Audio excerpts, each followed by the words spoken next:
Fala pessoal, sejam muito bem-vindos ao meu canal. Se você não me conhece, eu me chamo Rodrigo, eu sou especialista de investimentos certificado pela Ambima, planejador financeiro pessoal CFP certificado pela Planejar e analista credenciado pela APMEC. Então hoje eu tenho autorizações para recomendar e prestar consultorias financeiras. E através desse meu canal do YouTube e também da minha página no Instagram, está aqui abaixo do slide, você tem acesso a inúmeros conteúdos gratuitos para facilitar o seu mundo dos investimentos. E agora, nessa reta final de 2025 e início de 2026, uma das principais dúvidas e perguntas que chega direto no meu direct é: onde investir em 2026? Fica comigo até o final desse vídeo que eu tenho certeza que vai ter muito conteúdo que vai agregar no seu conhecimento.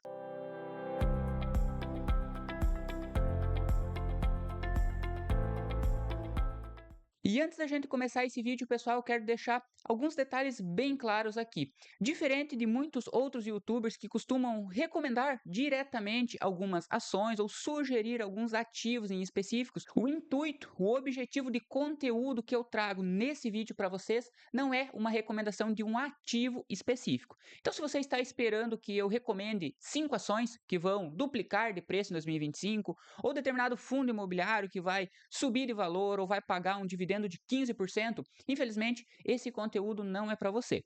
Se você está chegando e não me conhece, vale destacar que é muito importante você fazer uma análise racional e levar em consideração vários fatores, tanto cenário macroeconômico, cenário interno, valuation da empresa e muitos outros detalhes muito relevantes na sua análise de investimentos. Então, nesse vídeo, eu vou trazer um conteúdo um pouquinho mais técnico, claro, traduzido de forma simples para vocês, mas para exemplificar tudo o que ocorreu em 2025 e como esses acontecimentos podem seguir adiante em 2026, tanto para o lado positivo ou negativo.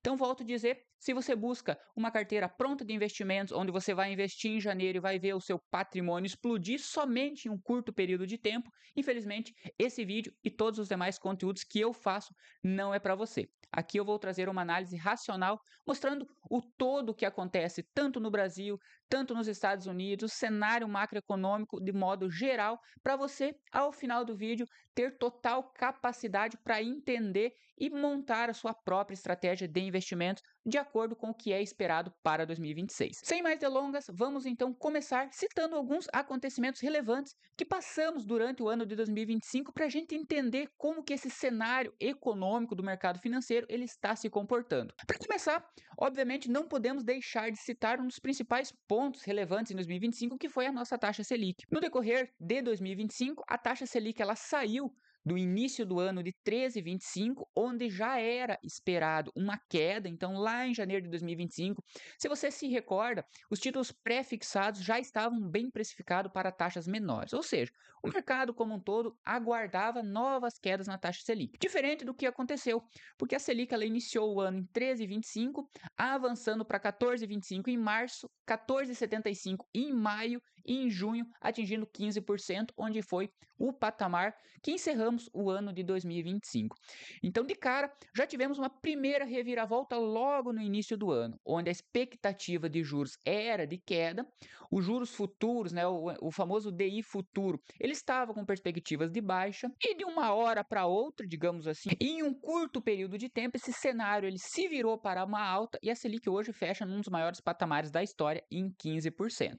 Aqui deixei um gráfico diretamente do Banco Central, onde mostra o comportamento da Selic desde meados de 2016 até agora, onde de fato ela se encontra em um patamar bem elevado comparado historicamente. Outro ponto que devemos com certeza considerar na nossa análise quando falamos no cenário interno é o nosso índice de inflação, o IPCA. O índice iniciou o ano com uma alta moderada em janeiro, acelerando em fevereiro, quando registrou 1,31, a maior variação mensal. Nos meses seguintes foi diminuindo e agora na reta final de ano tivemos uma pequena retração, chegando ao final do ano em 4,46. E esse dado é até final de novembro, eu estou gravando esse vídeo final de dezembro, o índice de dezembro ainda não saiu a público, então peguei o recorte até o final do mês de novembro, onde a inflação estava de 4,46 ao ano, ou seja, dentro do limite máximo do teto. teto. Hoje a meta da inflação ela é de 3 pontos percentuais, tendo uma margem de 1,5 ponto para cima ou para baixo. Ou seja, hoje o IPCA estando em 4,46%, ele está minimamente dentro do limite máximo do teto, que seria 4,5%. Mas hoje, convenhamos, pessoal, a gente sabe que se você for no mercado, dificilmente você encontra produtos que subiram somente 4,5% de preço. Tivemos, claro, produtos que diminuíram, assim como em todos os anos, vai ter produtos diminuindo, mas de modo geral a gente percebe que o nosso poder de compra ele teve um avanço um pouco mais significativo perante esse dado da inflação. E o que é importante destacar, e já fazendo um adendo para os próximos slides que a gente vai falar de projeções. Aqui a gente está citando o que aconteceu propriamente em 2025, para daí sim mensurar o que pode vir a acontecer em 2026. O IPCA, a meta é 3% com teto de 4,5%. Se você olhar no gráfico ao lado, também extraído diretamente do site do Banco Central, a meta para a inflação no decorrer dos próximos anos, seja 2026 para 2027, baseando-se no Boletim Focus, que é um dos principais indicadores hoje que mensura as projeções para os próximos anos, você percebe que essa inflação ela está bem constante abaixo do teto. Então, girando abaixo dos 4,5%, que é algo que eu já dou um spoiler aqui, é bem difícil acontecer essa linearidade conforme o gráfico mostra. Se você perceber, a inflação, mesmo em curtos períodos de tempo, ela tende a ter uma volatilidade, uma oscilação um pouquinho maior. Mas, de qualquer forma, a meta para os próximos anos é que a inflação se mantenha no patamar atual ou menos. Como será 2026? Aqui já vamos falar então de projeções. Selic. O mercado já projeta um cenário mais favorável em 2026, com expectativa de recuo para cerca de 12% ao final do ano. Então, a visão predominante hoje, a maior probabilidade é que os primeiros cortes iniciem a partir de março. Temos uma reunião em janeiro, onde possivelmente tenha uma nova manutenção da Selic em 15%, e a partir de março começamos algumas quedas de 0,5 pontos percentuais até a reunião de novembro, alcançando 12 pontos percentuais. E por parte do IPCA, a expectativa também é que o IPCA, como citado, ele fique abaixo do centro da meta. Então, quando você pega esse recorte do Boletim Focus, o último divulgado referente agora às últimas semanas de dezembro, você tem uma projeção para 2026 de um IPCA girando próximo a 4,10, um PIB girando próximo a 1,80 e o câmbio a 5,50, que a gente vai falar nos próximos slides, e a Selic na mediana de 12,3. Então, a mensuração geral do mercado é que a Selic chegue próximo ao patamar de 12% ao final do ano, que na minha visão é uma queda bem acentuada. Não digo que é impossível, porque o mercado, de fato, quando você compara a inflação mais o somatório da desaceleração do PIB e também um câmbio um pouco mais favorável ao Brasil, a gente percebe que, de fato, esse cenário contracionista, ele atendeu bastante as expectativas. Então, hoje, quando você olha para o cenário como um todo, é sim bem plausível você dizer que a Selic vai cair de forma um pouco mais relevante. A questão é, será que vai chegar nos 12%? Que isso, como citado, indica uma queda de 0,5 por reunião em quase todas as reuniões do ano. Então, na minha visão, essa desaceleração da Selic ela está um pouquinho acelerada. Eu creio que a Selic sim vai cair, mas não sei se ela consegue chegar a 12% até o final do ano. Vamos acompanhar os próximos slides para ver as próximas projeções que podem interferir também nessa taxa. Vamos falar de PIB, o Produto Interno Bruto, um dos principais indicadores de crescimento de um país. A economia brasileira apresenta perda gradual em ritmo em 2025, com o crescimento do PIB estimado em 2,25, abaixo da expansão que foi em 2024, de 3,4%. Esse movimento já era esperado, principalmente em razão da política monetária restritiva. Então, o PIB, sendo um número menor, ou seja, um número um pouco mais limitado, ele não quer dizer que o país está ruim, pessoal. Claro que o PIB ele indica crescimento, só que ao mesmo tempo, um PIB alto, em algum momento ele vai também elevar a inflação. E no momento atual que a gente está vivendo de política contracionista, ou seja, juros altos visando limitar o consumo e diminuir a inflação, uma desaceleração do PIB ela tende a influenciar de forma positiva. Então, é um ponto que, para o país que busca uma redução da taxa Selic, o PIB desacelerado tende a ser bem atrativo. Para 2026, a tendência deve continuar, ainda refletindo os juros altos.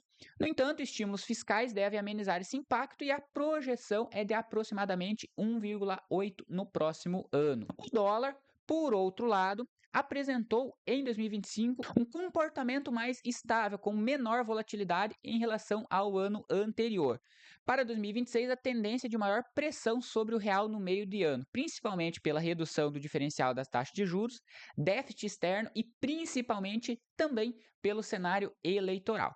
Apesar disso, a expectativa é de alívio nas tensões no fim do período e a projeção é que finalizamos o ano de 2026 com o dólar a 5,50. E aqui eu trouxe um gráfico direto aqui do Google Finance, pessoal, para vocês perceberem como que teve essa oscilação do dólar. Tivemos vários picos no decorrer de 2025. Iniciamos o ano com o dólar a 6,30. Vocês devem lembrar naquela época onde muita gente falou que o dólar ia bater R$ 7, ia passar de R$ 7. E realmente o momento ele era de turbulência, tanto com a guerra tarifária, a guerra entre a China e os Estados Unidos, e muita coisa fez com que o mercado ficasse bem volátil. Tanto que as bolsas americanas tiveram dias extremamente com quedas significativas, a bolsa brasileira também. Mas o que de fato a gente não pode negar é que no decorrer do ano tivemos uma desvalorização perante o patamar que ele estava. Claro que 6,30 eu não considero um parâmetro, porque foi um pico que o dólar bateu, mas na média geral o dólar chegou a ser cotado abaixo um pouco de R$ 5,30 e hoje ele estaria, no dia que eu gravo esse vídeo, peguei o print do dia 19 de dezembro, ele está cotado a 5,54.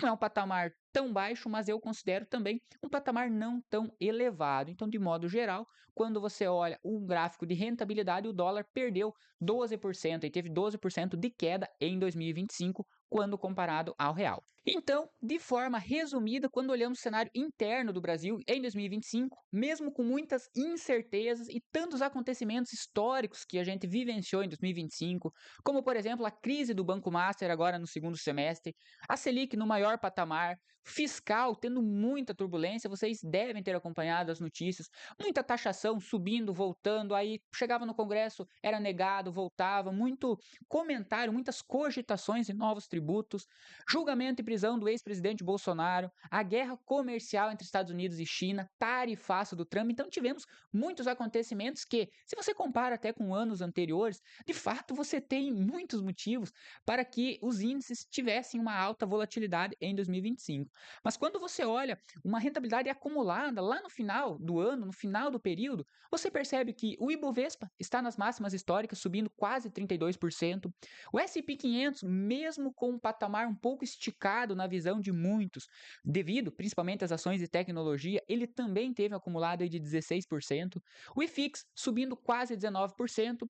E, ao mesmo tempo, quando você olha para a renda fixa, tivemos, por exemplo, o Tesouro Pré-fixado, até no decorrer do ano, ele pagando mais de 14%. Esse print que eu tirei foi agora, no final do ano, onde as taxas já estão precificadas para quedas. Mas se você se recorda, no decorrer de 2025, tivemos Tesouro Pré-fixado pagando acima de 14% e IPCA mais 8%. Então, você percebe que não teve, basicamente, investimento ruim aqui em 2025. Claro que teve a questão de Bitcoin, e isso eu não vou entrar muito em detalhes, até porque é difícil você fazer uma análise fundamentalista em criptomoedas. Eu, particularmente, tenho sim uma pequena exposição em Bitcoin, sou favorável na tese de longo prazo, mas eu não vou fazer esse adendo aqui, até porque estamos estudando uma forma mais fundamentalista de avaliar o cenário como um todo. Mas, claro, o Bitcoin foi um dos ativos que caiu agora em 2025.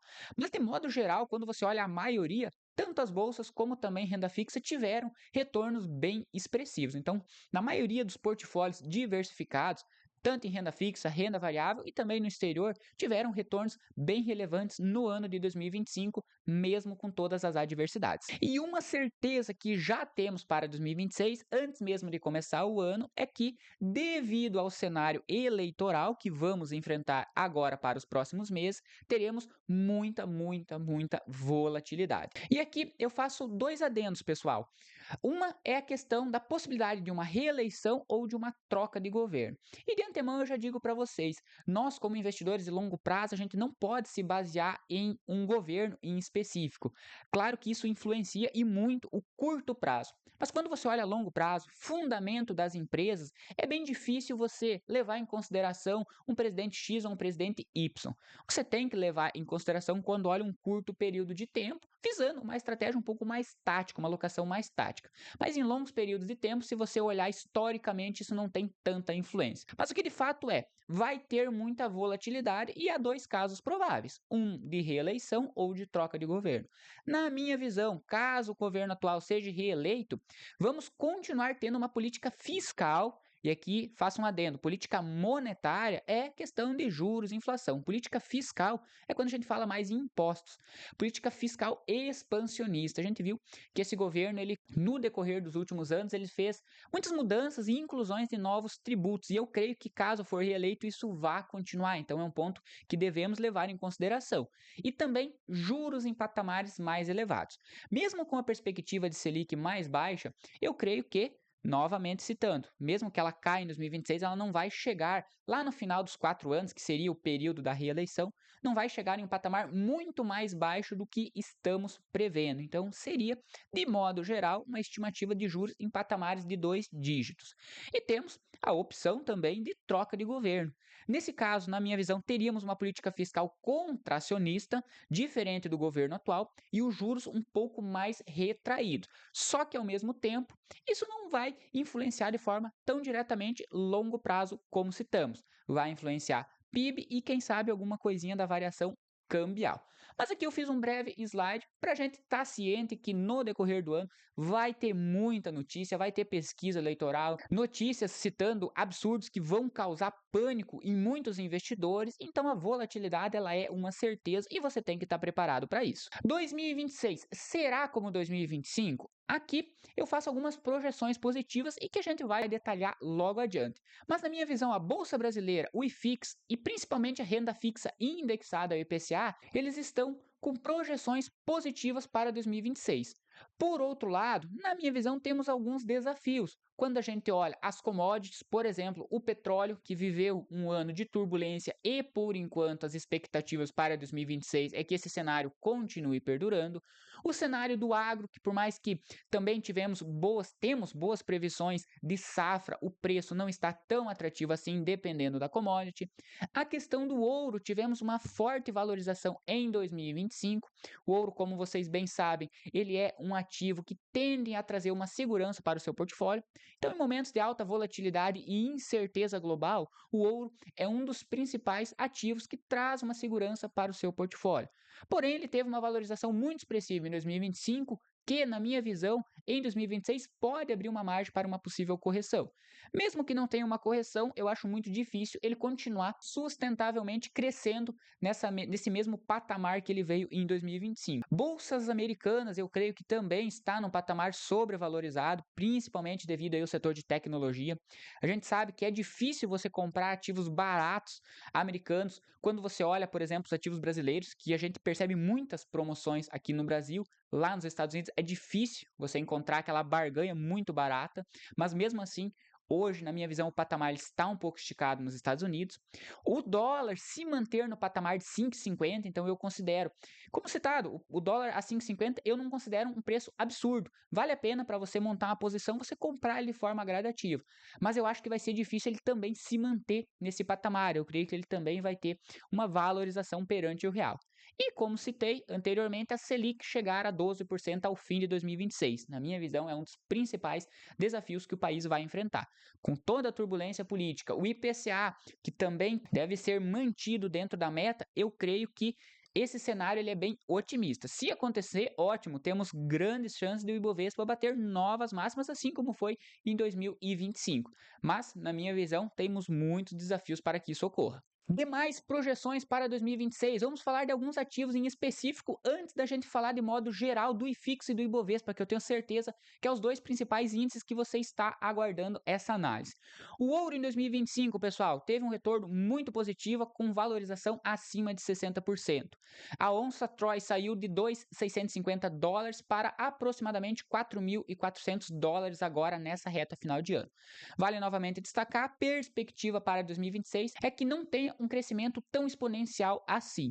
Mas vale novamente ressaltar a questão do Gold 11. Quem me acompanha há mais tempo sabe que, na minha visão, hoje, para você se expor ao ouro, o Gold 11 seria uma das principais alternativas. Um ETF muito sustentável, negociado na B3 e que vocês podem perceber pelo gráfico ao lado que ele teve uma valorização de 46% ao ano. Quando você olha minério de ferro em 2026, o crescimento da siderurgia em regiões como Índia, África e Oriente Médio tende a compensar parte da desaceleração chinesa, que foi o que aconteceu agora em 2025. Vocês devem ter acompanhado que a Vale ela começou a ter um desempenho um pouco mais significativo agora no último trimestre, basicamente, no último semestre de 25. Mas, de modo geral, a China, que é um dos principais consumidores do minério, está com uma economia um pouco mais desacelerada quando citamos essa commodity. E agora, o crescimento em outras regiões favorece que o minério, pelo menos, se mantenha em um patamar atrativo. Então, em 2025, o minério acumula uma valorização aproximada de 5% até o momento atual, mesmo com a perda da atração da China. Mas quando você olha gráficos das empresas, Vale 3, por exemplo, subiu quase 30%, principalmente agora no final de 2025, e hoje eu considero, dentro do setor do minério de ferro, uma empresa que não está mais tão barata, mas ainda assim pode ser uma boa oportunidade dentro desse segmento. Então deixo aqui um dos primeiros spoilers, uma das sugestões ligados ao setor do minério de ferro, que é a nossa querida Vale 3. Quando olhamos o petróleo, diferente do minério, o petróleo em 2025 ele foi marcado por preços mais pressionados, com o Brent reagindo ao aumento da oferta global e demanda mais fraca também, especialmente na China. Para 2026, a expectativa é de nova pressão sobre as cotações, com o Brent projetado em $55 por barril. Nesse gráfico abaixo, pessoal, vocês percebem que lá de 31 de dezembro de 24, o barril de petróleo Brent, no caso, estava sendo cotado a $74. No momento atual, ele está sendo cotado a $60 e em 2025, o consenso médio do mercado é que o preço do barril fique girando próximo a $55. Ou seja, um patamar ainda mais retraído perante o atual. E hoje, se eu fosse citar os principais desafios enfrentados em renda variável em 2025, a gente provavelmente vai citar a questão das petroleiras. Tanto Prio 3, Petrobras, PetroRecôncavo, Brava, a maioria desses ativos tiveram uma volatilidade e quedas, desvalorizações nas cotações, principalmente advindo da commodity do petróleo. As empresas seguem com excelentes fundamentos, isso a gente não pode negar, empresas aumentando a produção, fazendo novos investimentos, mas infelizmente elas são dependentes da commodity. Então, hoje, na minha visão, quando você olha somente 2026, eu creio que ainda vai ser desafiador para as petroleiras. Claro que quando a gente investe em longo prazo, em renda variável, a gente espera, no mínimo, horizontes aí de 5, 10, 15 anos. Aí, com certeza, eu sugiro que você avalie incluir alguma dessas opções citadas, porque são empresas com excelentes fundamentos e que mesmo com volatilidade de curto prazo, no longo prazo tendem a pagar bons proventos e ter também avanços na cotação. Só que em 2026, o cenário ele ainda é desafiador. Quando falamos de papel e celulose, em 2026, esperamos que as exportações continuem consistentes, apoiada na elevada competitividade de custos no país, seguindo a trajetória de recuperação iniciada recentemente. Bem semelhante ao minério, se você faz um comparativo das empresas de papel e celulose, elas também tiveram um desempenho positivo agora, nessa reta final de 2025. No entanto, ainda há incerteza sobre o nível de demanda e rentabilidade, principalmente da China. Então vocês percebem que quando a gente fala em commodity, a China tem forte influência aqui no Brasil. As perspectivas para os papéis variam entre as diferentes categorias. Então, hoje, quando você fala de modo geral de papel e celulose, o cenário ele não é tão bom, mas ele não é tão ruim. Então eu também foco no longo prazo e nesse caso a minha primeira opção seria a Klabin. O cenário de 2026 pode ser que continue no 0 a 0 ou não tendo uma forte valorização, mas ainda assim a empresa em específico ela está com excelentes fundamentos e hoje, dentro do segmento, eu considero uma das melhores opções no preço atual. Agro e alimentos. A safra de 2025-26 deve apresentar elevada produtividade, mantendo os estoques globais em níveis mais altos, porém limitando avanço nos preços. Ao mesmo tempo, a expectativa de custo mais elevado tende a pressionar as margens ao longo do próximo ano. No segmento de carne bovina, a virada do ciclo pecuário deve elevar o preço do boi gordo e reduzir a rentabilidade. Já no mercado de frango, o fim do super ciclo de preço deve ocorrer com aumento gradual da oferta. Ainda assim, as margens permanecem positivas, sustentado pela forte demanda externa por proteínas. Aqui é um segmento, pessoal, também, é um segmento muito bom, mas que não tem projeções tão boas assim, pelo menos na minha visão.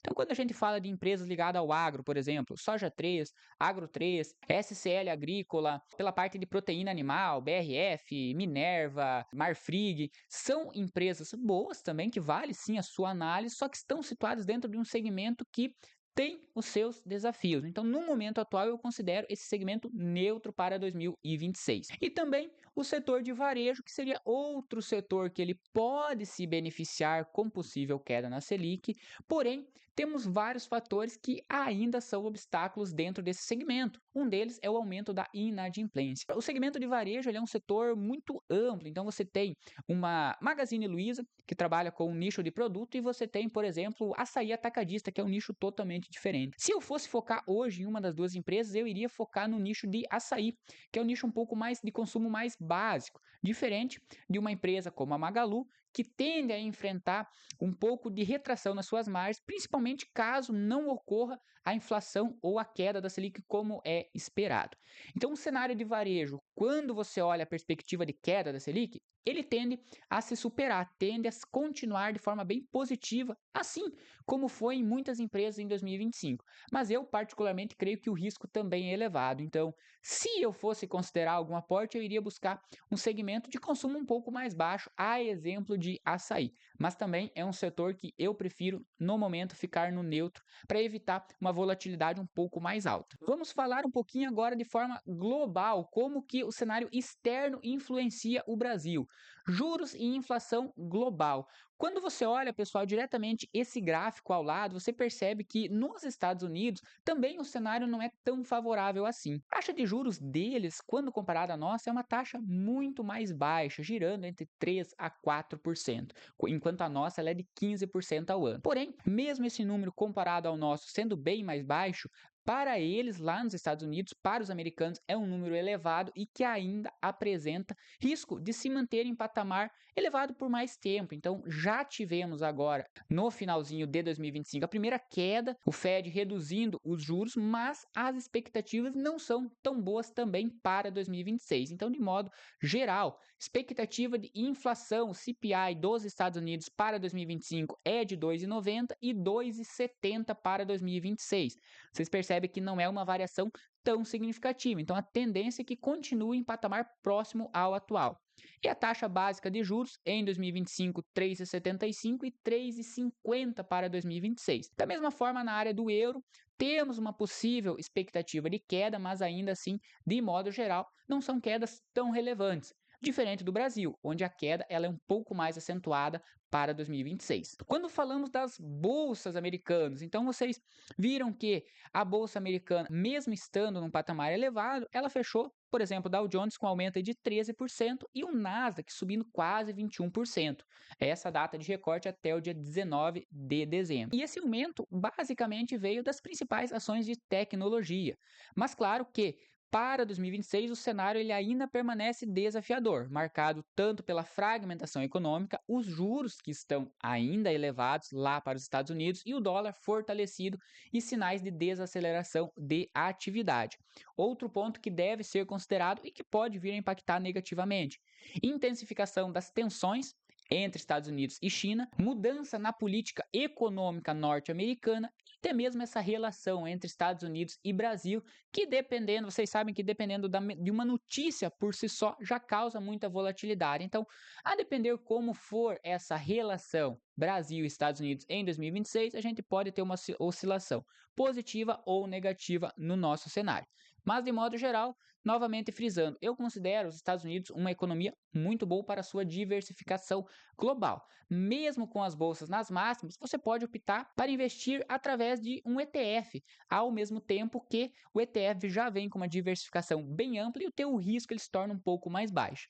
Mesmo assim, mesmo estando bem precificado, vocês perceberam que em 2025 teve um avanço. Então, é um país que você não vai conseguir comprar muita promoção, não vai aparecer muita promoção assim. Vale a pena você comprar de forma gradativa, quem sabe montando o preço médio e também aproveitando o cenário um pouquinho mais conservador quando a gente fala de dólar. E antes de mais nada, pessoal, indo para a reta final desse vídeo agora falando do Ibovespa e do IFIX, deixo aqui um pedido para vocês. Se inscrevam no canal e curta esse vídeo. Dá bastante trabalho buscar esse conteúdo aqui para vocês, trazer uma atualização visando sempre atender de forma racional cada estratégia de investimento. Aqui eu não costumo trabalhar com diquinha, onde você compra determinado ativo esperando que valorize tudo no curto prazo. Renda variável, de fato, é longo prazo e precisa análise racional. E aqui eu tento trazer o melhor conteúdo de qualidade para vocês.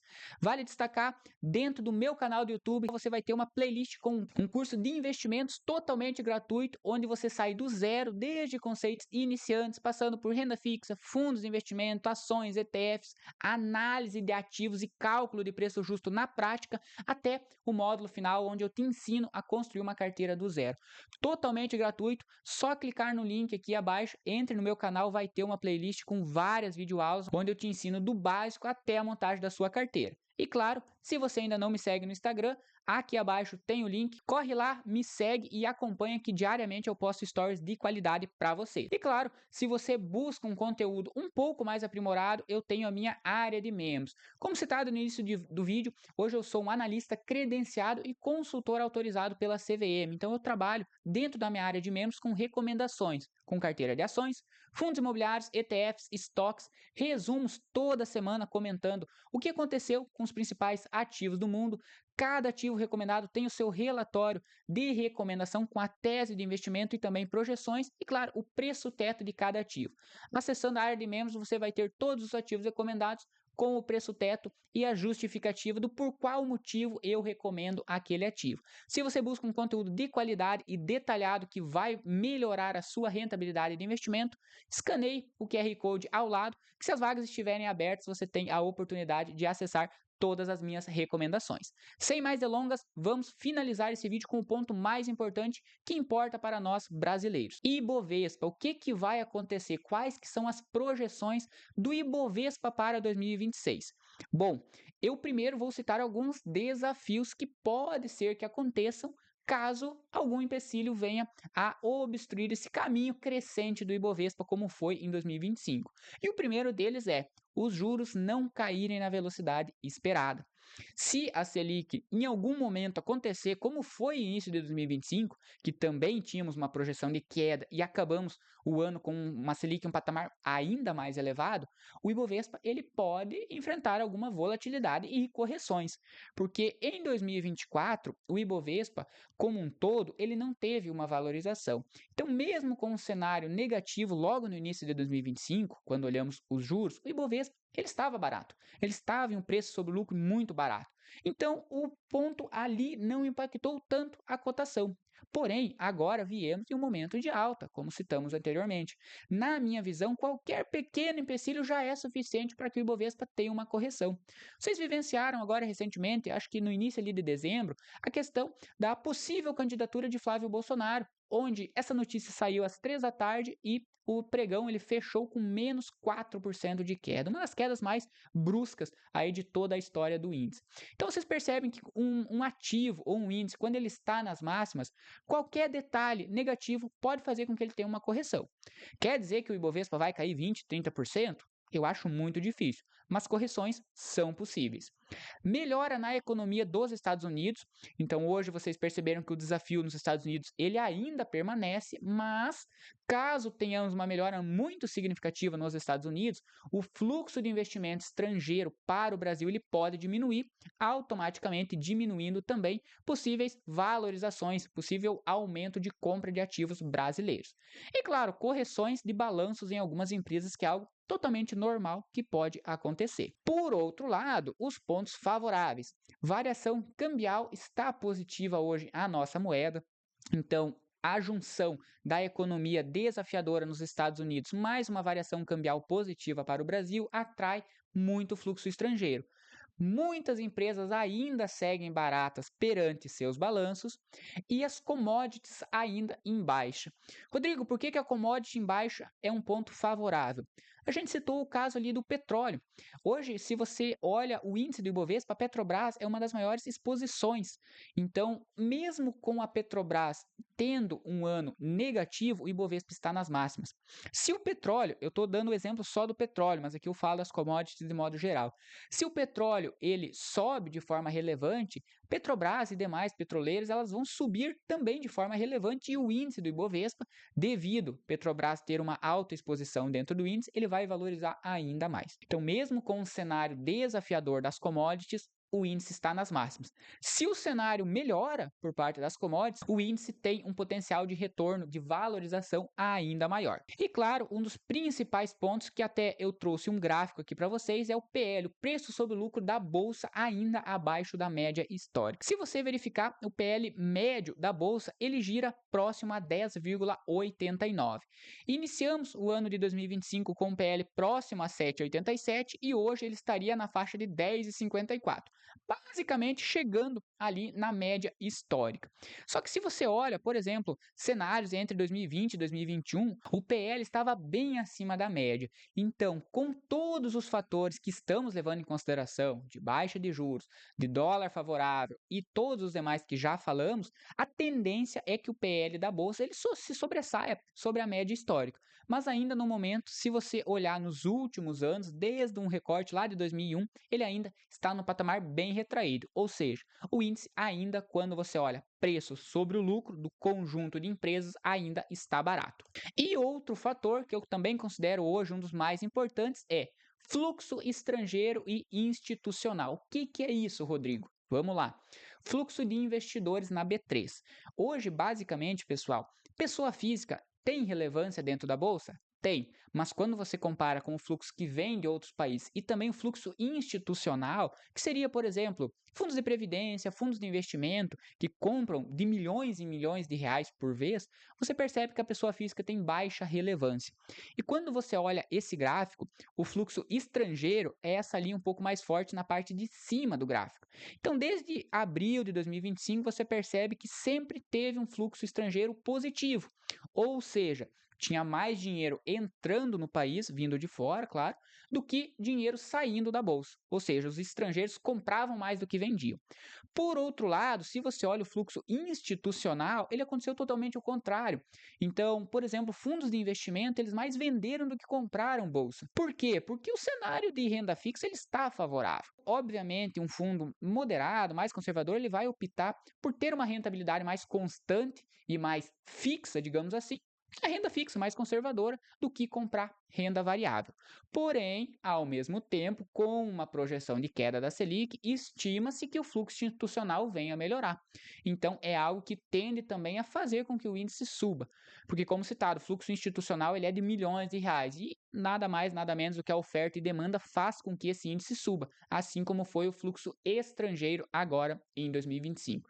Então, é um ponto que tende sim a ser relevantemente considerado no decorrer do ano de 2026, como que vai se comportar o fluxo estrangeiro e o fluxo institucional dentro do Ibovespa. Minha opinião, o Ibovespa ainda apresenta um potencial relevante de valorização, especialmente quando analisamos o índice preço sobre lucro, histórico e movimentos observados em ciclos anteriores de queda de juros. No entanto, é importante destacar que a alta foi expressiva agora em 2025, o que abre espaço para eventuais correções, sobretudo caso os cenários projetados de IPCA, de Selic, não se confirmem ao longo do tempo. Quando falamos de IFIX, em 2025, o mercado de FIIs iniciou o ano sob forte pressão em meio a desafios fiscais e inflação desancorada e incertezas globais.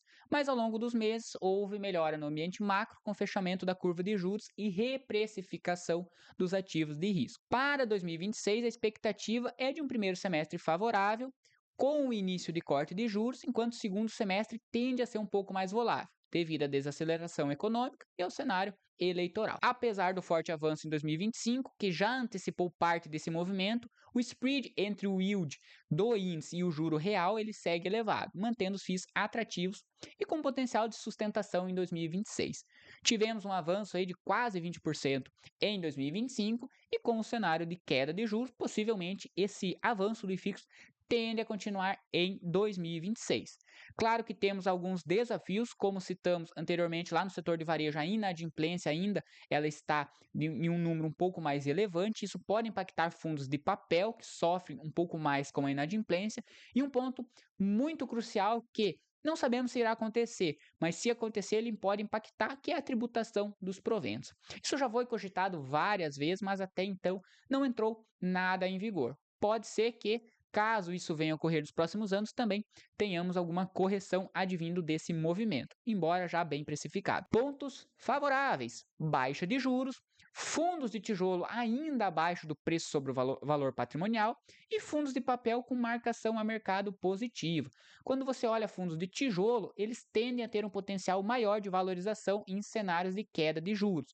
Por outro lado, os fundos de papel, hoje você encontra facilmente títulos, por exemplo, CRIs, dentro de uma carteira de um fundo de papel, pagando IPCA mais 11, IPCA mais 12. No momento que a taxa de juros cai, que o Tesouro Direto volte a pagar IPCA mais 5, IPCA mais 6, que já são excelentes taxas, mas quando você compara com os CRIs dos fundos imobiliários, são taxas bem menores e a tendência é que a marcação a mercado seja positiva. Fora, claro, o fluxo de saída da renda fixa para os FIIs. Então, na minha visão, o IFIX tende a continuar de forma consistente no decorrer de 2026. Chegando na reta final desse vídeo, pessoal, é um vídeo mais longo, como eu citei, é um vídeo um pouquinho mais técnico, tentando traduzir para vocês os principais acontecimentos, para vocês de fato entender aonde vocês estão entrando. Não vale a pena você comprar um ativo somente porque eu falei que é bom ou ruim, mas sim se você entender a tese por trás daquela recomendação de investimento. Isso sim é o mais importante dentro da sua carteira, dentro do seu portfólio de longo prazo. O que concluímos com tudo isso? Bom, será um ano técnico. Não está tão fácil escolher ativos como foi em janeiro de 2025. Janeiro de 2025, tudo estava barato. A renda fixa estava boa, fundos imobiliários e ações estava barato. Porém, esse ano nem tudo está a preços tão bons. Então, será um ano que exigirá um pouco mais de estratégia, tanto de rebalanceamento como também de análise de cada ativo individual. Não adianta somente olhar ativos em individuais sem olhar o macro. E aqui eu vou fazer mais um gancho. Petrobras, excelente empresa, excelentes fundamentos, mas depende do ciclo da commodity, que não é positivo para o ano que vem. Da mesma forma, outras empresas, por exemplo, ligadas ao setor do agro, também estão com excelentes fundamentos, mas elas dependem do preço da soja, do milho e assim por diante. Então, faça uma análise de forma geral. Nesse momento, não adianta você só fazer um filtro olhando o PVP da ação, olhando o ROI de uma empresa, se você não entende o cenário macro e também interno daquele segmento que você está buscando investir. Investidor estrangeiro sempre sai na frente, a gente já percebeu principalmente naquele gráfico do grande fluxo estrangeiro que veio para a bolsa no segundo semestre de 25. As projeções são boas, mas não são certezas. Então aqui eu faço novamente um adendo. As projeções, tanto de Selic e IPCA, elas estão muito favoráveis e se de fato isso vir a ocorrer como é esperado, eu tenho certeza que o Ibovespa tem um grande potencial de fazer mais um ano bem relevante, um ano com uma forte valorização. Porém, a gente não sabe. Lá em 2025, começamos com uma expectativa e aconteceu totalmente o contrário. Então isso levanta um ponto de atenção se de fato irá se concretizar como é esperado. Realização de lucros é possível, tanto em ativos individuais como um índice como um todo. A volatilidade com notícias e pesquisas eleitorais será enorme, então não se preocupe com notícias que vieram a acontecer, pessoal. Principalmente nessas horas, você olha os fundamentos da empresa. Se os fundamentos da empresa permanecem os mesmos e você tem um viés de longo prazo, não dê bola para notícias que tragam pânico. É totalmente normal o Ibovespa ou o IFIX ou qualquer ação cair 2, 3, 4, 5, 10% dependendo do ativo em um somente dia. Gestão de risco será tão importante quanto o retorno. Setores defensivos e com baixa alavancagem, porque ainda temos um cenário de juros ainda elevado, mesmo com perspectivas de queda, é um cenário ainda alto, ganham relevância, então empresas que não têm dívidas e setores defensivos, aqui eu faço um gancho para setor bancário, setor de saneamento, elétricos, que são setores perentes, tendem a ser mais favoráveis, e diversificação é a chave de sucesso. Se você me acompanha, você sabe que eu já falei isso várias vezes, e é isso que traz a segurança para o seu portfólio. Último slide dessa aula, resumão final. Qual que é a minha visão? Primeiro, os desafios. O fiscal será ainda o centro de atenções. Vai ter muita coisa rolando, muito tributo sendo criado, alteração de alíquotas para mais, para menos, muitas notícias saindo ao ar, mesmo sem ter uma realidade por trás delas, somente visando causar um pânico. Então, cabe a nós decidir o que irá ou não nos afetar. IPCA e Selic, na minha visão, estão otimistas. Eu creio que é possível sim chegar a 12% de Selic e manter o IPCA abaixo do teto da meta, mas eu considero que é um pouco difícil.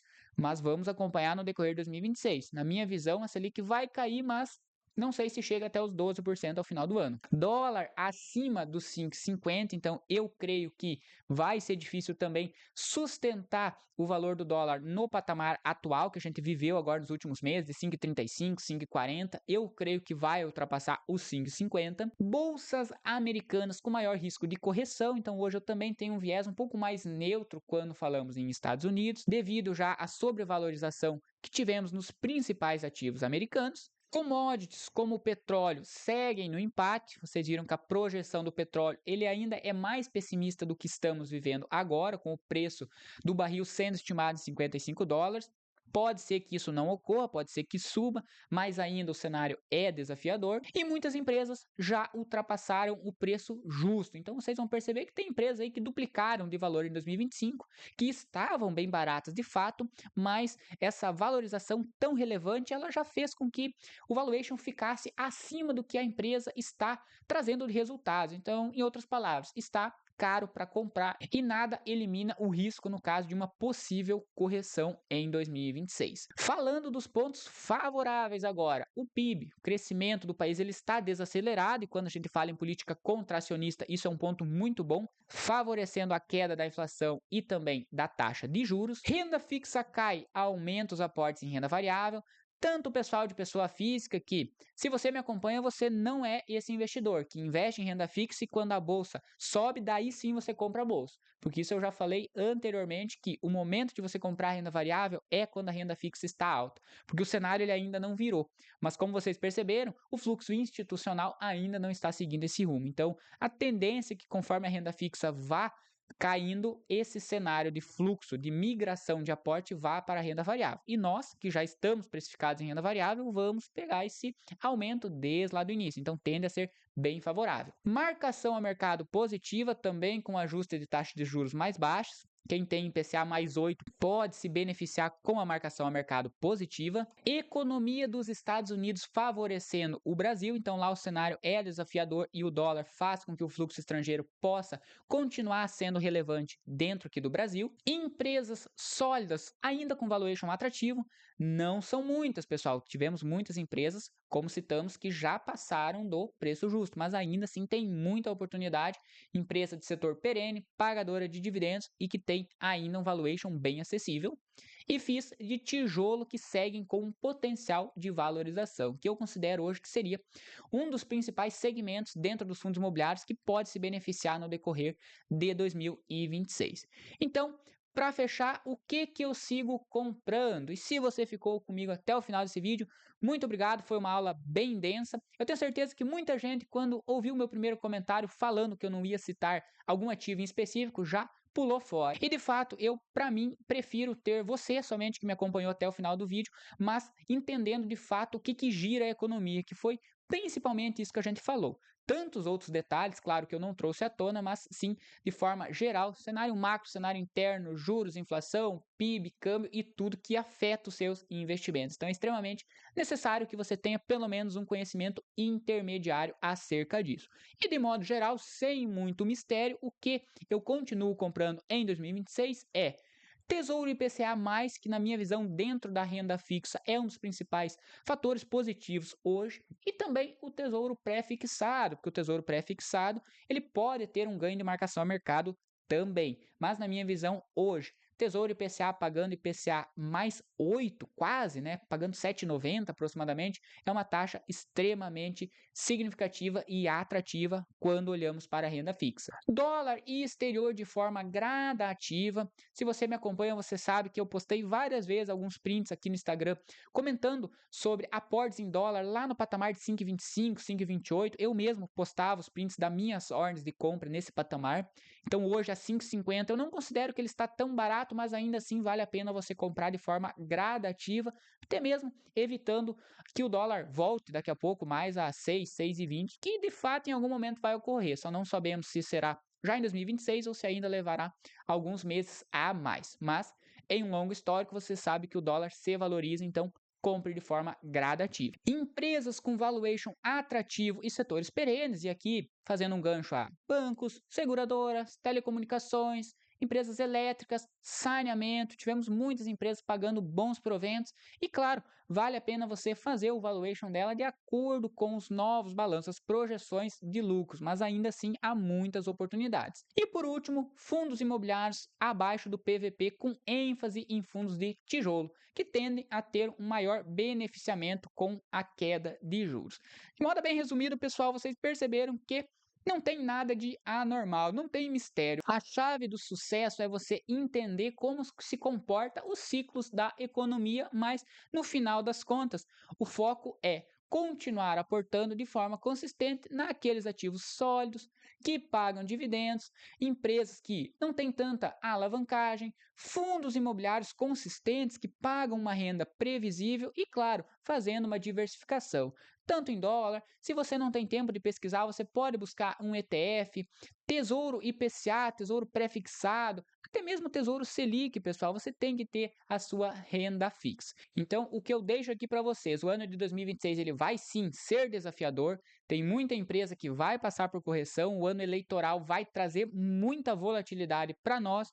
O cenário externo também, e cabe a nós se privar de notícias negativas que trazem apenas turbulências e continuar seguindo o nosso racional e mantendo os aportes constantes. Obrigado por acompanhar até o final desse vídeo, me acompanhe nas redes sociais e até mais.